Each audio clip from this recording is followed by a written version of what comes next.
que vai. Já começou. Bom dia a todos. Meu nome é Glenda, sou enfermeira responsável da Vigilância Epidemiológica de Serrana. Estou aqui hoje para apresentar o primeiro quadrimestre de 2020, das atividades e ações realizadas dentro do município. A gente tem algumas unidades de saúde, né, as unidades de policlínica, ambulatório de saúde mental, centros de especialidades, fisioterapia, PAI, vigilância epidemiológica, zoonose sanitária, farmácia, centro de saúde, estratégia de saúde da família Maria Elizabeth, Godofredo Teixeira, Sidionir Souto, Boa Esperança, a Unidade Básica de Saúde José Dário, a UPA, a Central de Regulação Médica, o SAMU e uma unidade de internação, a Santa Casa. Agora eu vou falar um pouquinho sobre o programa de DST, controle de vetores e imunização, que está sob a minha coordenação. No primeiro quadrimestre, janeiro, fevereiro, março e abril, nós tivemos consultas em atenção especializada com infectologista, sendo que em janeiro foram 81 consultas, fevereiro 40, março 57 e abril 17. Esse número de consultas que diminuiu no mês de abril foi devido à pandemia. A gente elencou os casos prioritários e os outros atendimentos foi feito de forma virtual, através de telefone, e os pacientes só iriam retirar medicamento e retirar pedidos e solicitações de exames. Com relação à educação em saúde, a instrutora Ana Cláudia realizou algumas atividades. Aí está um reservatório cheio de larva, né, com relação à Aedes, às arboviroses dentro do município. Essas são as atividades educativas que foram feitas, reuniões com diretores e coordenadores, lá no mês de fevereiro ainda, para que a gente pudesse solicitar dos professores que eles trabalhassem junto com os alunos em suas salas de aula a prevenção e eliminação de criadouros dentro das suas residências. Também em fevereiro foram feitas algumas palestras juntamente com todos os alunos em algumas escolas municipais. E aí eu passo para vocês aí as escolas, né, e as fotos que foram feitas atividades educativas. Ainda no mês de fevereiro foi realizada a campanha nacional de sarampo e tríplice viral, para que a gente pudesse aumentar a cobertura de vacinação e colocar para os alunos e para as escolas a necessidade de imunização para todos os alunos da rede pública e também para a rede privada.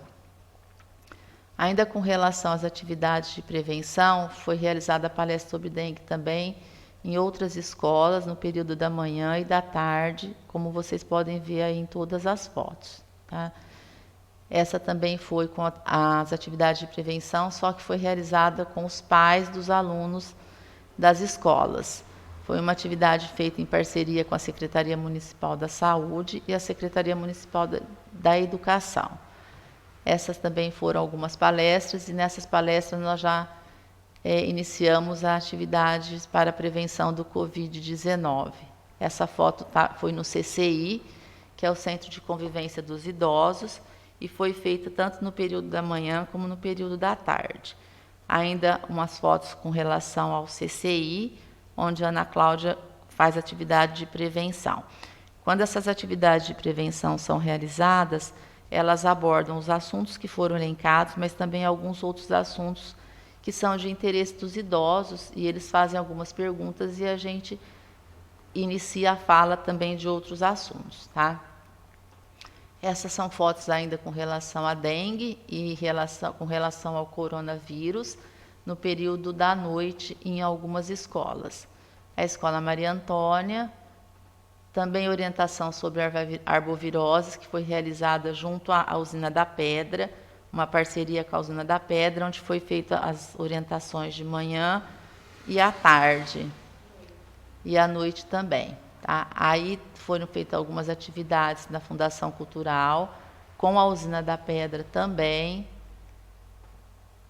Essa foto ela é da APAI, foi feita atividade palestra com os alunos da APAI sobre arboviroses e especificamente sobre a dengue, que é uma das arboviroses que tem maior número de casos ainda em nosso município. Essa ainda é atividade realizada na APAE, atividade de prevenção, de educação. Essa foto ela tem as atividades de orientações realizadas sobre as arboviroses ainda lá na Fundação Cultural, junto com os funcionários da Usina da Pedra. Como vocês podem ver, o público foi grande, atendeu às nossas expectativas e a gente tem mantido com a Usina da Pedra todos os anos essa parceria de atividades educativas, atividades de imunização, entre outras atividades, até com relação à prevenção de DST, HIV/AIDS. Essas são outras fotos, né, ainda com relação à Usina da Pedra. Essa foto foi uma orientação que teve sobre coronavírus aos pais dos alunos, realizada também realização da vigilância epidemiológica através da instrutora Ana Cláudia. Aqui a gente começou a fazer a vacinação dos idosos. Foi uma iniciativa da Secretaria Municipal da Saúde, com a ajuda do secretário, do vice-prefeito, do Léo e da Leila, assistente de secretário, onde nós resolvemos, devido à questão do Covid, onde os idosos deveriam ficar dentro das suas residências, nós resolvemos fazer a atividade de imunização de toda essa população de idosos através de visitas agendadas, inicialmente. Depois de passado algum tempo, a gente percorria as ruas onde os idosos faziam o agendamento dessa visita e batíamos em todas as residências para fazer a imunização desses idosos. Esse ano nós tivemos uma cobertura dos idosos de mais de 150%, muito maior das anteriores, em anos anteriores. Então, foi uma atividade que nos trouxe muita alegria. A gente conseguiu vacinar todos os idosos, até percebemos que a nossa população de idosos é muito maior do que a população realmente, através dos números que a gente tem pelo estado de São Paulo. Essa também foi a atividade da equipe, né, toda paramentada. Nesse momento eles estão sem a luva, mas porque não estão aplicando as vacinas. Aqui também a vacinação que foi realizada casa a casa, onde a gente saía por volta das 16 horas e voltava às 21 horas. São fotos relacionadas à campanha de vacinação. Com relação ao controle de endemias, né, o controle das arboviroses, a gente tem aí o número de visitas realizadas no mês de janeiro, fevereiro, março e abril. Então, como vocês podem ver, o mês de março foi um mês que nós fizemos o maior número de visitas, e o mês de abril caiu um pouco o número de visitas devido à questão do Covid-19, um pouco, e também por ter sido um mês que a gente teve um maior número de feriados. Mas a gente continua fazendo as atividades de casa a casa, bloqueio e também os arrastões que são feitos nos finais de semana. Esses são os profissionais do controle de endemias, pegando os recipientes, coletando água para verificação de existência de larvas. Tá? Essas são todas as atividades que estão aí. Esses são os arrastões realizados com parceria com a infraestrutura e o controle de endemias, realizados no mês de março e abril. Tá? A gente continua fazendo em maio, todos os finais de semana. Alguns bairros nós já terminamos e outros ainda a gente está por fazer. Essa é a estratégia de saúde da família. É uma estratégia de atenção básica, né?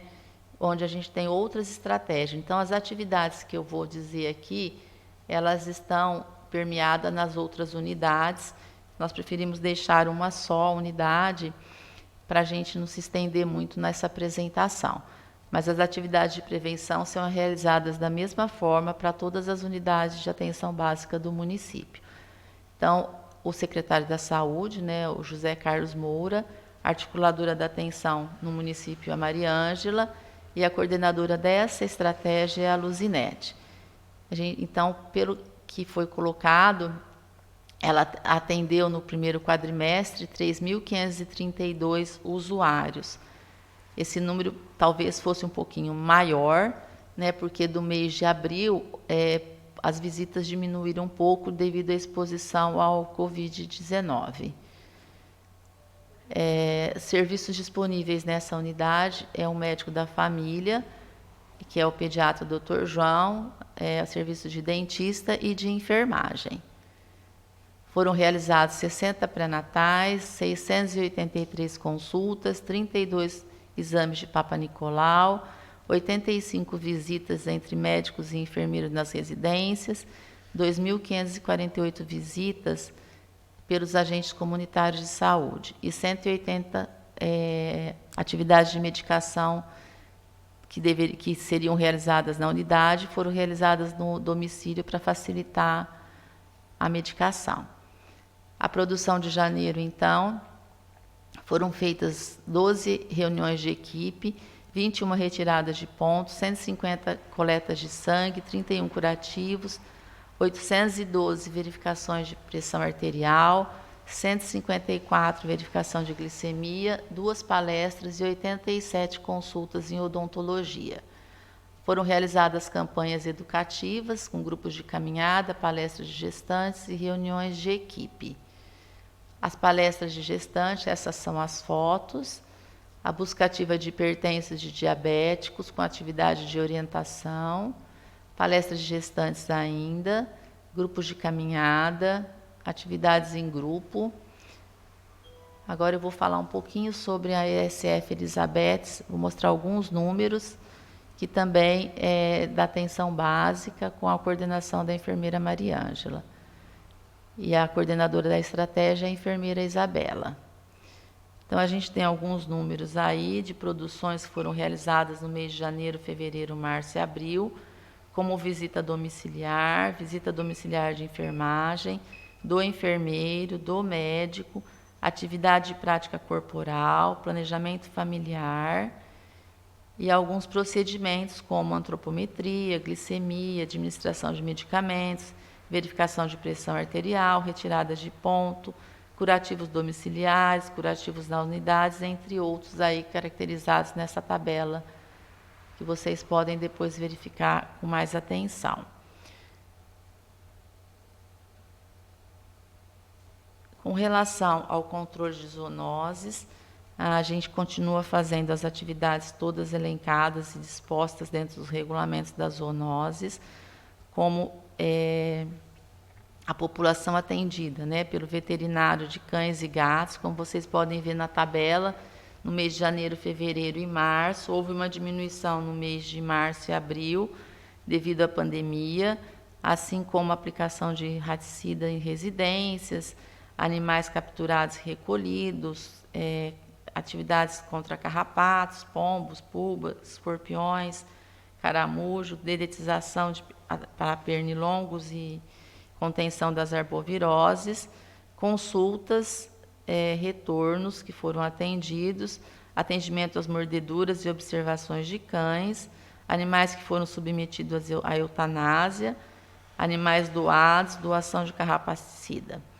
Com relação à vigilância sanitária, alguns procedimentos foram realizados, como vocês podem ver, com relação a processos, com relação a licenças e pareceres, recebimentos de denúncia, participação em cursos, coletas de amostras para análises, ofícios e portarias expedidos, organizações de processo administrativo, recebimentos de multa no valor de 157 mil, inspeções sanitárias com relação às atividades diárias da vigilância sanitária e especificamente também com relação ao Covid-19.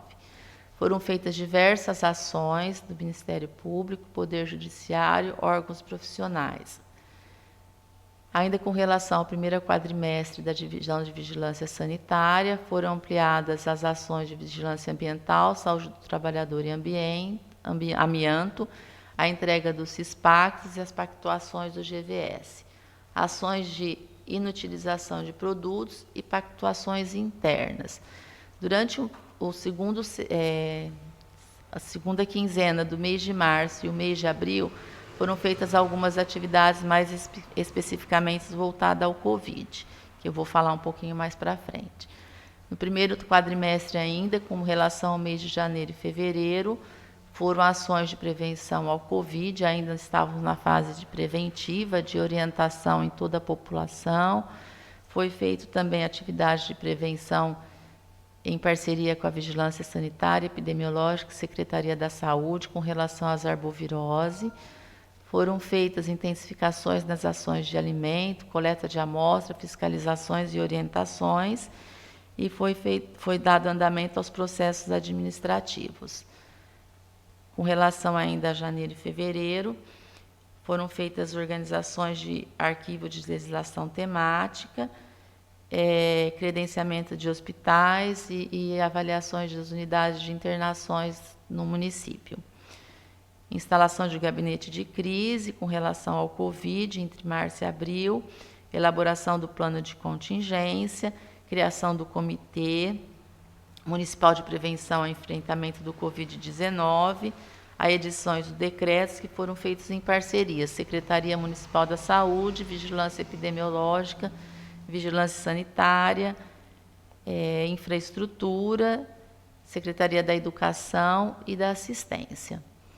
Essas são as atividades realizadas no mês de abril, março e abril, com relação às orientações, notificações, barreiras sanitárias, ações de controle do Covid e do surto na Casa dos Velhinhos, que começou em meados de abril, inspeção sanitária para garantir a disponibilização de EPIs para todos os profissionais da saúde, operações de Covid no transporte coletivo, aferição de temperatura, bloqueio de veículos, controle de acesso e utilização de máscaras realizadas no mês de março e abril especificamente.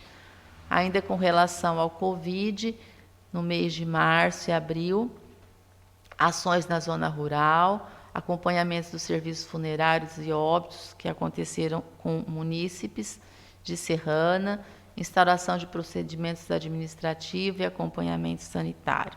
Todas essas atividades realizadas com relação ao Covid foram sempre realizadas em parceria da sanitária, epidemiológica, infraestrutura, assistência e com o comitê que foi formado para a pandemia. Essas são fotos de atividades realizadas com a Visa, de inutilização de medicamentos vencidos e apreendidos, inspeções no combate de arbovirose, dengue, zika e chikungunya, inspeções de imóveis abandonados, depósitos de recicláveis, ações de vigilância ambiental, ações, organização de arquivo morto para encaminhamento ao arquivo central, instalação de câmeras de segurança na unidade, fiscalização de comércio ambulante, gabinete de crise com relação ao Covid, várias reuniões realizadas, reuniões até realizadas diariamente, principalmente no mês de abril. Inspeções dos Covids em todos os estabelecimentos públicos, lotéricas, bancos, realização de barreiras sanitárias, capacitação dos profissionais da ambulância, SAMU, coveiros, entre outros. Atividades educativas de Covid na zona rural, higienização de ruas, pontos de ônibus, unidades de internação, desinfecção na Casa dos Velhinhos, sanitização na Santa Casa, UPA, acompanhamento de serviço funerário, orientações em frente de trabalho, tudo com relação ao Covid e as atividades de prevenção ainda com relação ao Covid. Ações para o controle de surto na Casa dos Idosos, reuniões realizadas. Inicialmente, as reuniões foram realizadas presencialmente, estabelecendo o distanciamento mínimo entre as pessoas e, um pouco mais à frente, foram realizadas de forma virtual. Delimitação de áreas de Covid, ações da PM junto com a sanitária epidemiológica com relação à prevenção do Covid nos estabelecimentos públicos, bares. Agora eu falo um pouquinho só sobre as coberturas vacinais. No primeiro quadrimestre, como vocês podem ver, a gente tem vários imunobiológicos, a gente tem uma cobertura relativamente boa Essa cobertura diminuiu um pouquinho no mês de abril, porque a gente delimitou o número de pessoas na sala de vacina e a própria população tem comparecido um pouco menos na sala de vacina para evitar o contágio, para evitar sair nas ruas e com medo um pouco dessa pandemia. Mas a gente mantém as coberturas relativamente boas. Agora, no mês de maio, a gente começou a convocar as escolas, as creches, em horários definidos, para evitar o fluxo grande na sala de vacina e a demora no atendimento. Então, essas foram as atividades realizadas no primeiro quadrimestre de 2020 na Secretaria Municipal de Saúde, no município de Serrana. Obrigada.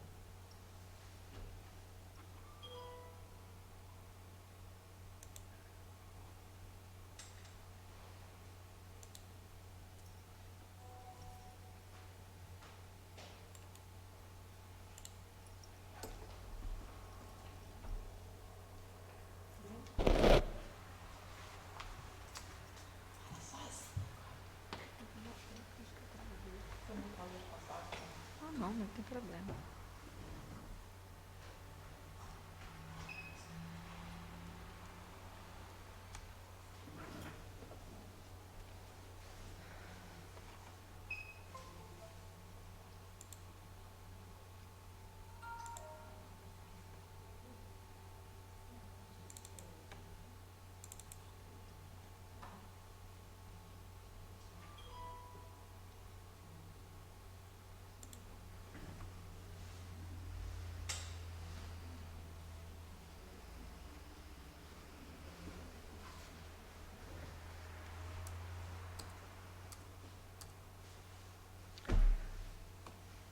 Bom dia a todos.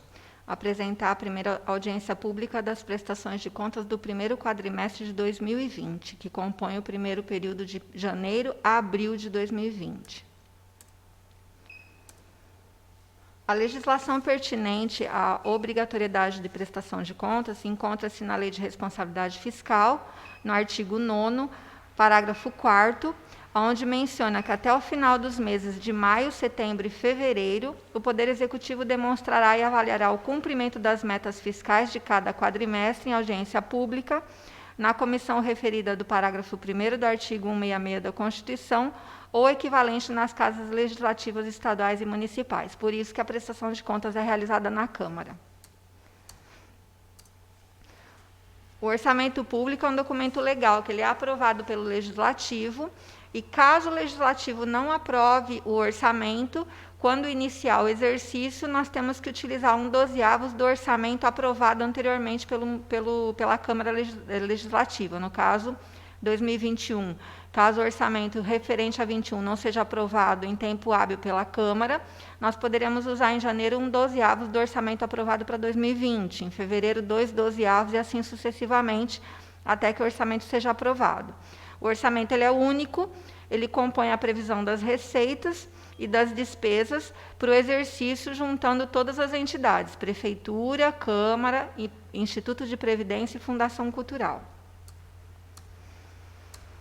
As etapas do orçamento elas são constituídas através do artigo 165 da Constituição Federal, e existe um ciclo orçamentário, que é o PPA, Plano Plurianual, a LDO, que é a Lei de Diretrizes Orçamentárias, e a LOA, que é a Lei do Orçamento Anual.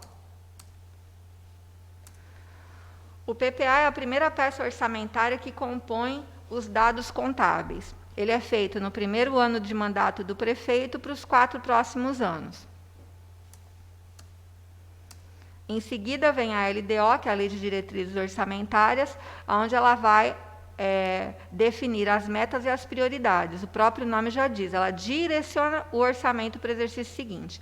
Todos os anos nós temos que mandar a LDO, ela entregue até o dia 30 de abril do corrente ano para o exercício seguinte. E, por último, a LOA, que é a Lei do Orçamento, onde nós vamos juntar todas as entidades, no caso a gente tem o Instituto, a Prefeitura, a Câmara e a Fundação Cultural, e ali a gente vai dispor as receitas e as despesas. Toda a previsão de gastos dentro do processo todo, tanto executivo quanto legislativo.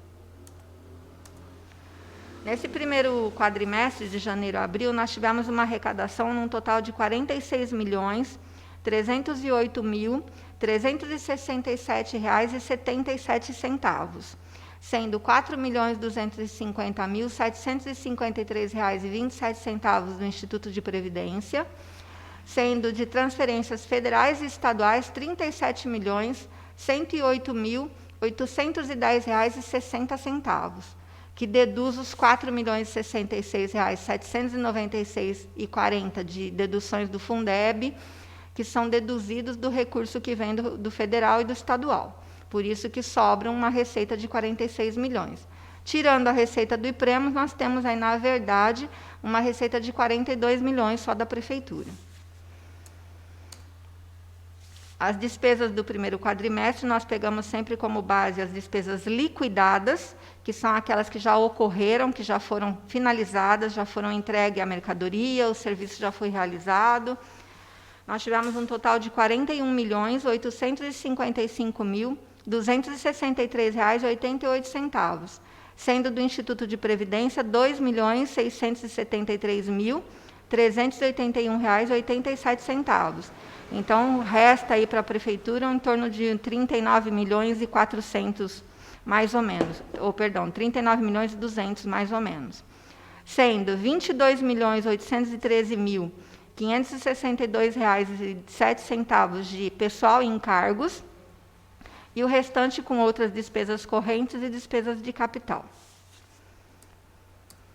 Nesse fechamento do primeiro quadrimestre, nós tivemos um superávit de R$ 4.453.101,89, sendo que aqui nós estamos considerando, como eu disse no quadro anterior, as despesas liquidadas.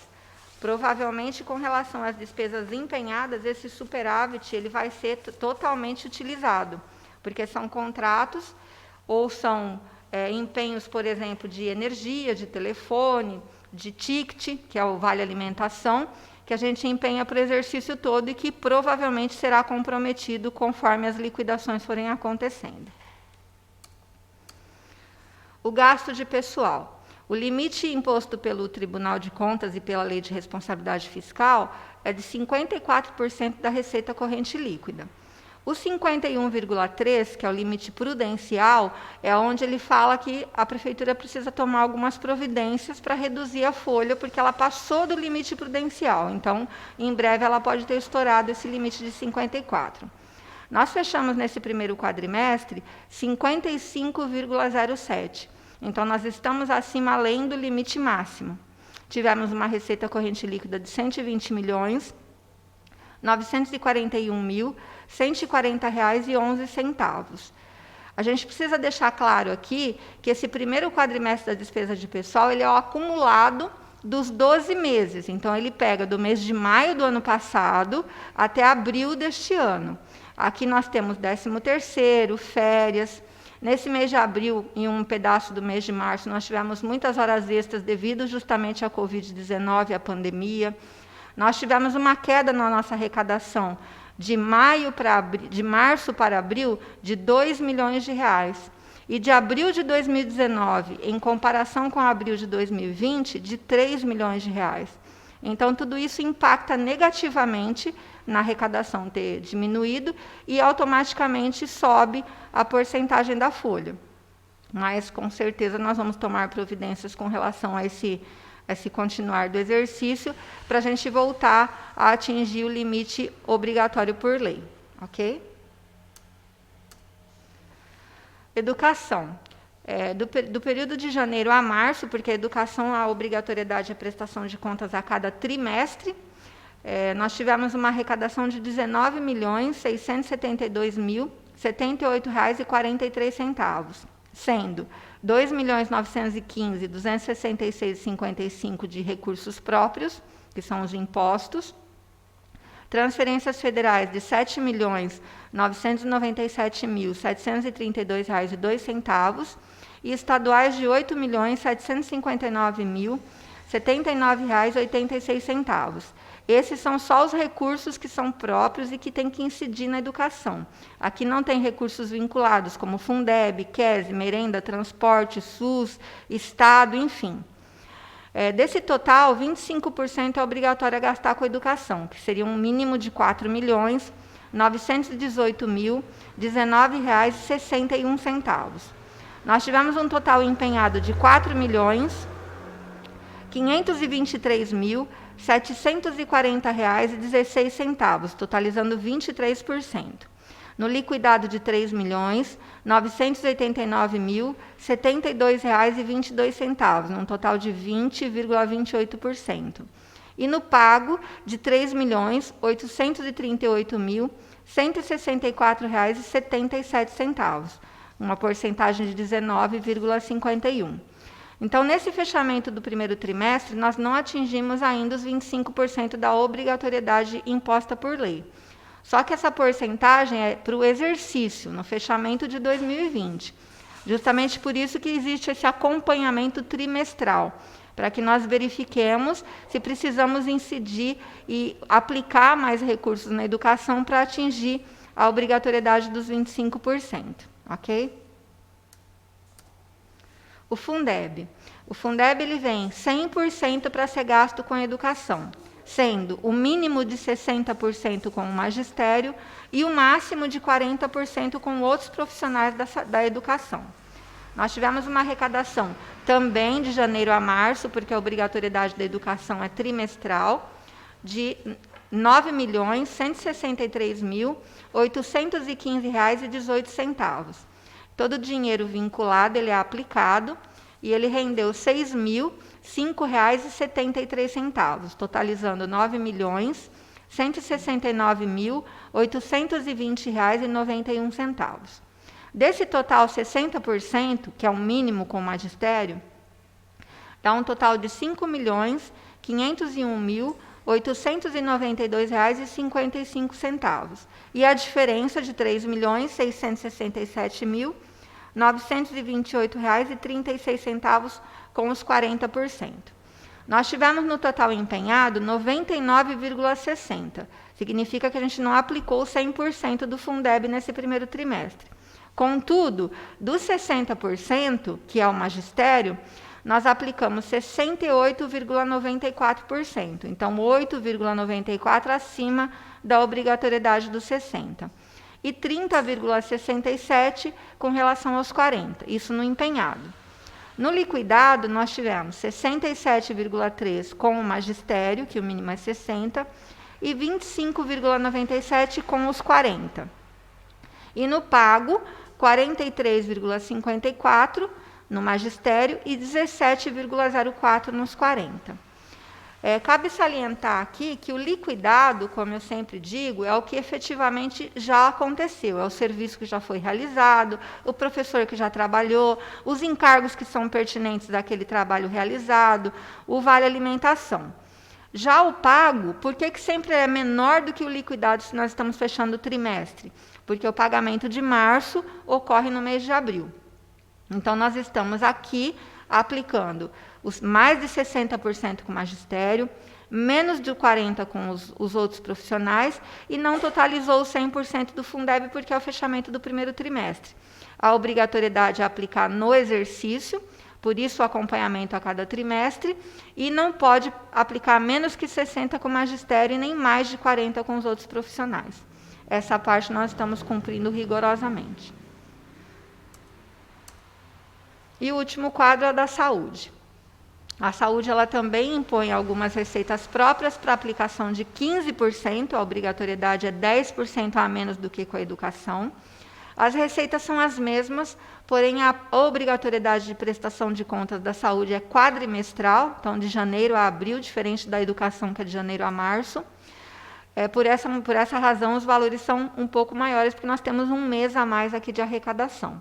Tivemos um total de R$ 3.833.563,55 com os impostos próprios, R$ 10.006.567,60 com as transferências federais e R$ 10.327.415,64 com recurso estadual, totalizando R$ 24.164.546,79. A obrigatoriedade de aplicar com a saúde é de R$ 625.132,02. Nós tivemos uma aplicação no empenhado de R$ 15.524.197,16, que totalizou 64,24%. Vejam só, com relação à obrigatoriedade de 15%, nós estamos aplicando 4 vezes mais do que é a obrigação de aplicar com a saúde. Liquidado, R$ 13.660.299,78, totalizando a parte liquidado, que é o que o Tribunal de Contas computa para a porcentagem de fechamento de exercício, 56,52%. E no pago, R$ 10.758.774,58, totalizando 44,52%. É só. Tem alguma pergunta, Thiago? Bom dia. Tem sim.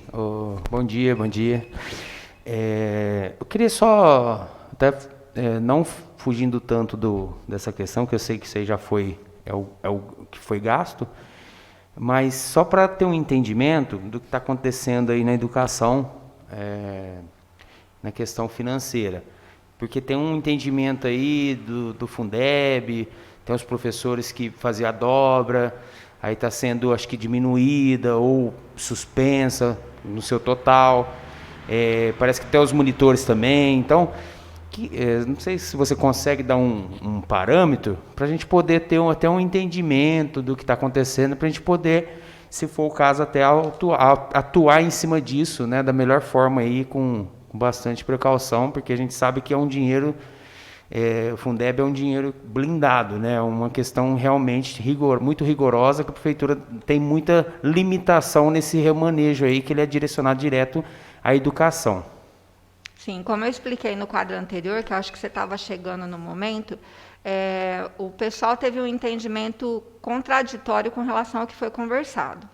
Foi feita uma reunião com o prefeito, o senhor Fernando e o doutor Adriano, a qual eu não participei, que foi solicitado a colaboração da educação para talvez reduzir a carga suplementar. Baseado em quê? O senhor Fernando, enquanto secretário da Educação, queria fazer o levantamento por professor de que efetivamente estariam trabalhando. Olha, o fulano está trabalhando de manhã e está trabalhando de tarde, comprovadamente com aulas online, com aulas por WhatsApp, por Skype, enfim. E ele que ia designar e dizer, olha, X professores não estão cumprindo a carga suplementar, então, por esse motivo, pode ser reduzido. Não foi falado em momento algum que seria uma decisão administrativa, seria uma decisão única e exclusivamente do secretário da Educação.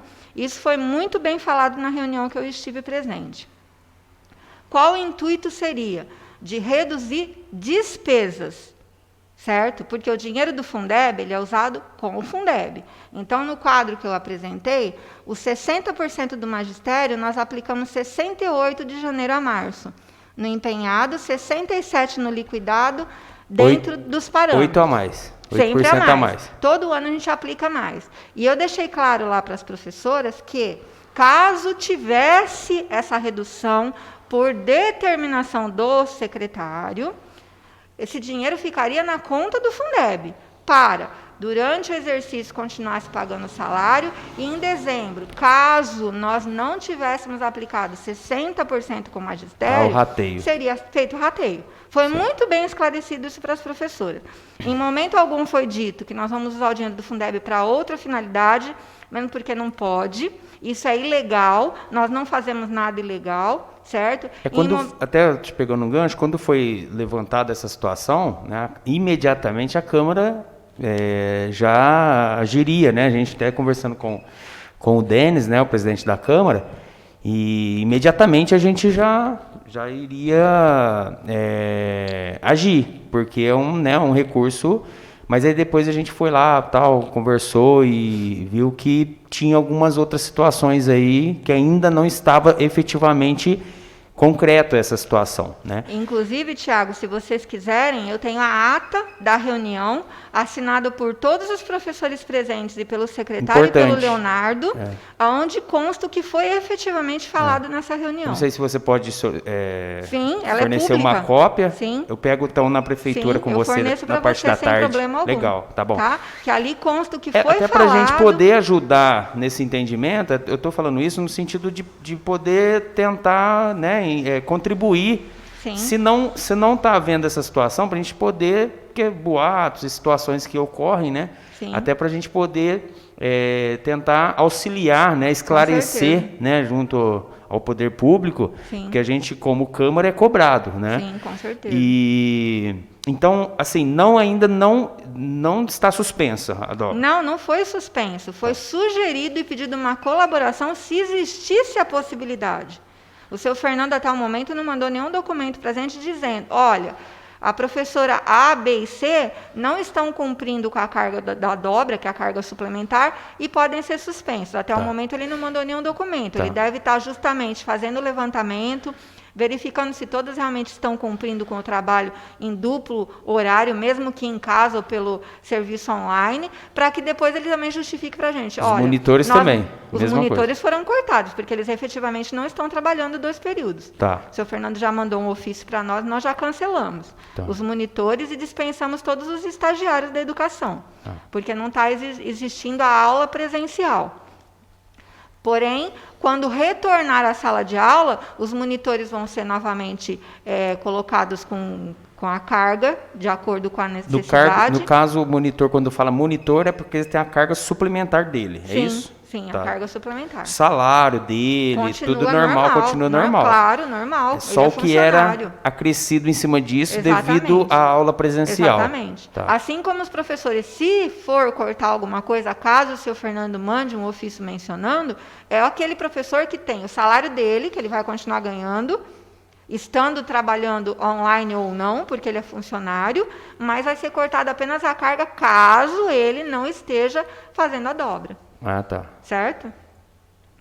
Mas essa questão que, né, você deve estar acompanhando aí, então Sim. o pessoal deve estar solicitando muito, perguntando lá, então a gente também é cobrado e para a gente poder orientar, né, e também estar a par aí das medidas que estão sendo adotadas, né? Inclusive, assim, como estavam presentes conselhos do Fundeb, Conselho da Educação, professores, diretores, o seu Fernando e o Leonardo Capitelli, eu acredito que nenhum deles estava em reunião e ouviu falando algo diferente disso. Eles assinaram a ata, inclusive, que menciona o que foi falado claramente. Por isso que eu faço questão de te entregar uma cópia dessa ata, para que você fique documentado e possa esclarecer quem tiver com dúvidas. Ela é pública, né? Sim, é uma ata pública, com certeza. Né? Tá. Certo? É importante. Não, legal. Okay. E tem previsão de volta às aulas? Não, a gente não sabe, né? O governador prorrogou até 15 de junho. Então, devem estar discutindo o comitê com relação a isso. Com certeza vão estender até 15 de junho, porque a gente está seguindo o que o governador está determinando. Então, quando ele designar que é para voltar à sala de aula, provavelmente a prefeitura vai seguir a mesma linha, acredito. Tá. Né? E esse recurso... Foi ontem, né? Acho que acabou de oficializar aquele recurso do Covid, 5 milhões e 45 mil reais, se eu não me engano. Parece que vai ter que passar um projeto pela Câmara. Você está a par dessa situação? Na verdade, ele vai vir com uma série de obrigações acessórias. Né? Não pode usar para pagar pessoal, pelo conhecimento que eu estou tendo. Não sei se nessas... mudanças e aprovações fizeram algum veto ou alguma alteração nesse sentido. A hora que o recurso chegar, pelo que nós estamos ouvindo, vão vir em 4 parcelas. Aí nós temos que mandar um projeto de lei para a Câmara, dizendo com o que vai ser utilizado esse dinheiro. Só precisa ficar claro que ele não está vindo para o Covid. Ele está vindo para compensar os cortes do ICMS por conta de estar tudo fechado, mas ele vai vir com algumas obrigações. E ele tem um percentual, por exemplo, 15% tem que ser gasto na saúde, tem uma exigência? como é um repasse especificamente do ICMS, tem a obrigação de 15% com a saúde e 25% com a educação, que é o que consta em lei já. Só se eles forem fazer alguma mudança nesse sentido. Tá. Né? Eu não tenho conhecimento do que foi finalizado nesses 2, 3 dias aí, mas a hora que eles finalizarem, estiver tudo certo, aí o jurídico vai estar sentando, lendo essa parte de obrigações para mandar um projeto para a Câmara. Tá. E hoje, atualmente, assim, a prefeitura devido a essa questão, que o orçamento, né, com certeza deve ter tido uma queda muito brusca, né? Uhum. Automaticamente folha, ela sobe. Sim. Né? Tá no quadro anterior aqui, ó. Qual que está o percentual? 55,07. Aí, como eu expliquei, prudencial é até 51, né? 51,13 e o Tolerável máximo até é 54, né? Isso. Tá. Aí, o que eu expliquei aqui? Nós temos aqui 12 meses de folha, porque a gente tem que computar de maio a abril. Temos o 13º nesse meio aí da folha. De fim de março para o mês de abril, nós tivemos valores altos de horas extras por conta da pandemia, e isso impacta na folha. Tivemos uma queda na arrecadação de abril, em detrimento de março, de 2 milhões. Nossa. E de abril, em detrimento de abril do ano passado, a mesma comparação do mesmo período, de 3 milhões. Muito então, alto. tudo isso impacta negativamente, porque a receita tem caído drasticamente e a folha, em contrapartida, por conta da pandemia, subiu automaticamente. Então, a porcentagem subiu por conta disso. Mas nós vamos já começar a trabalhar para ver, para a gente poder fechar o ano dentro, pelo menos, dos 54. Eu não sei se você tem aí, de forma resumida, do ano passado ou desse, mais ou menos quanto que a prefeitura arrecada do IPVA? IPVA, mais ou menos uns 3 milhões e meio. 3 milhões. Isso. E ele entra parcelado, Sim. isso. Conforme o pessoal vai pagando as parcelas e tal. Exatamente. Isso até no meio do ano, mais ou menos, a prefeitura arrecada sempre o IPVA. Na verdade é assim. Que é em janeiro, né? Quando janeiro, vem, né? fevereiro e março, mais ou menos, parcela que vem o IPVA. Em 3 vezes. É isso. E depois, conforme as pessoas fazem o licenciamento, porque alguns pagam no começo do ano e outros pagam mais para o licenciamento por causa do da veículo. placa. Aí vai vindo entrando picadinho. Ah, tá. Mas o choque maior é mais ou janeiro, menos essa... fevereiro e março. Mais ou menos 3 milhões. Exatamente. Tá. Mais alguma pergunta? Não? Uma pergunta, meninas? Não? Então... Parabenizar aí, ó, pessoal da vigilância, porque, ó, vocês estão sendo guerreiros, viu, nessa batalha aí do Covid aí, vacinação, porque, ó, pessoal... E como é que tá hoje os casos em Serrana? Tá confirmados. E a gente tem recebido notificação todos os dias. Mas aí a gente, muitos são negativos. E tá testando? Tá conseguindo testar ou não? Nós não temos teste. Não tem teste. Temos teste rápido. Tá? Só que o teste rápido que nós temos, eles têm uma série de limitações. Então, nós vamos começar a fazer o teste, mas mediante o atendimento da UPA, e vai ser feito lá comigo. Tá.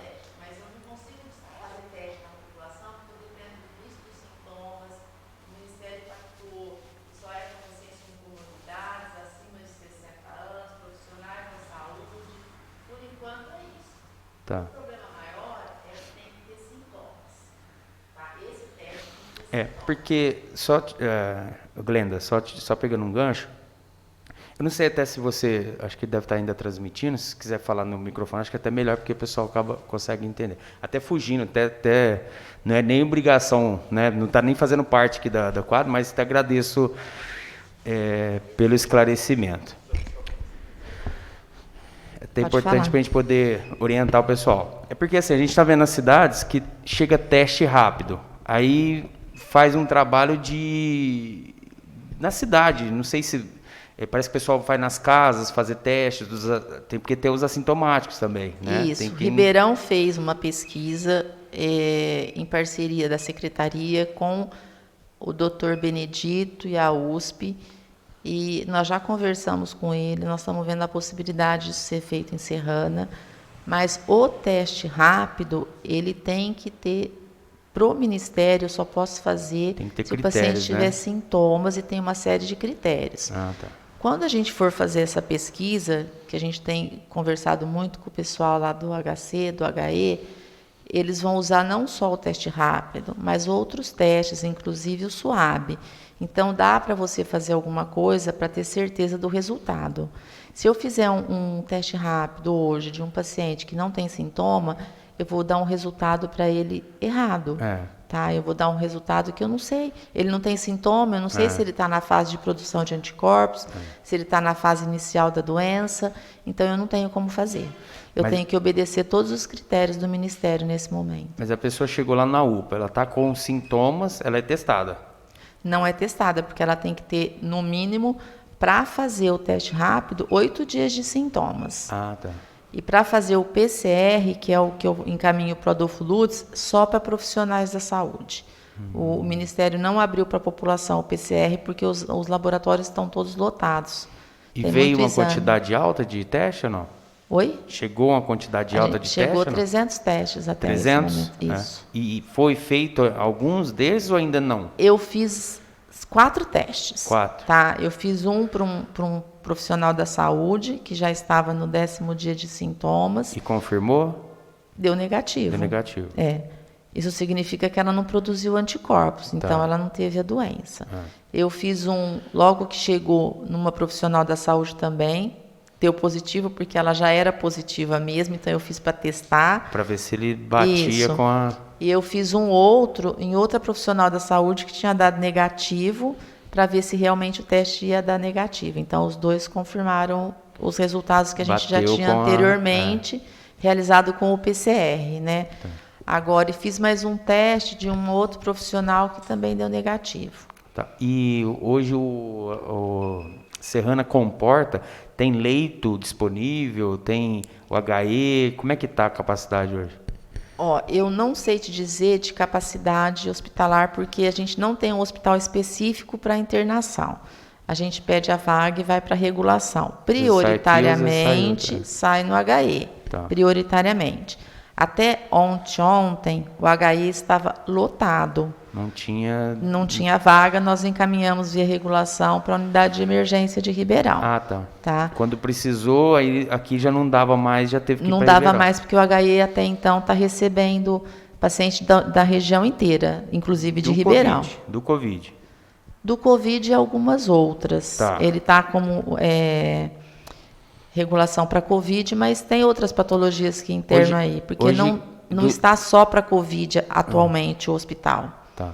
Os comprovados hoje, o que foi testado e deu positivo, tem algum internado ou não? Tem sim. Tem um paciente do asilo ainda internado, que está aqui no HE. Tem um paciente, mais 3 pacientes em Ribeirão. O que acontece? Nós não temos só paciente SUS, né? Então, nossa maior dificuldade é o paciente conveniado, que às vezes a gente demora para receber a notificação e o resultado do exame. Entendi. Então, nós temos hoje uma paciente particular, convênio, internada em Ribeirão.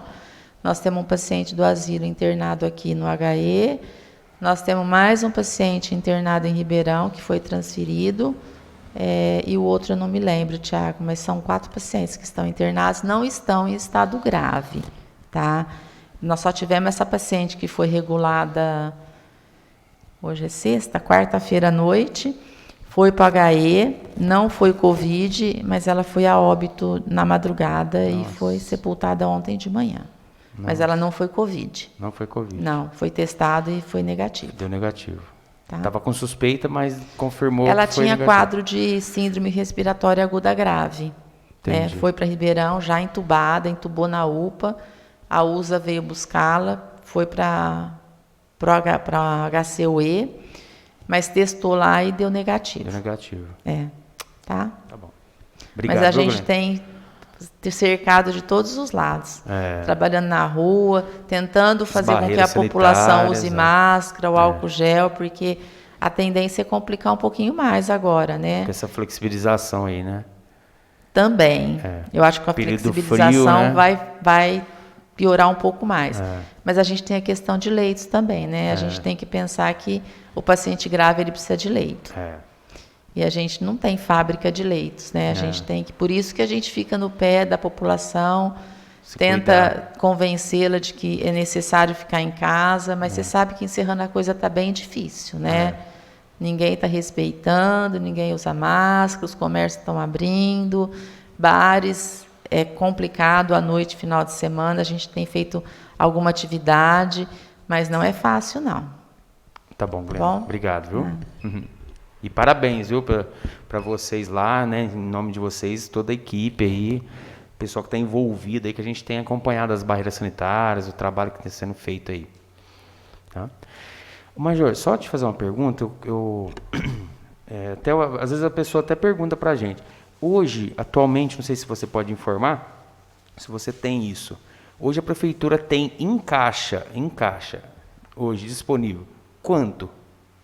Você fala Mais, financeiramente? Financeiramente. É que a gente tem muitos convênios, né, Tiago? É diário, né? Por exemplo, debita, amanhã cai uma despesa, paga funcionário e tal. Mas só para ter uma noção. A gente tem automaticamente a obrigatoriedade de gastar com os convênios. Então, eu te falar assim, quanto a gente tem em caixa hoje, eu não tenho condições de te dar um valor preciso, porque eu teria que desprezar os convênios. Porque os convênios eu tenho que usar especificamente com o convênio, entendeu? Dá um montante, só que cada recurso é para A gente tem recurso da saúde, que é específico para a saúde, tem recurso da educação, que é específico para a educação, entendeu? Então, a gente não tem condições de... Você consegue fazer esse detalhamento? Você consegue? Consigo, se você quiser, eu consigo separar e te passar. Se conseguir, por gentileza, aí eu não sei, eu pego lá com você ou sem caminho? Então tá, eu pego lá. Sem tá? problema. Obrigado, viu? Nada, imagina. Obrigado, gente.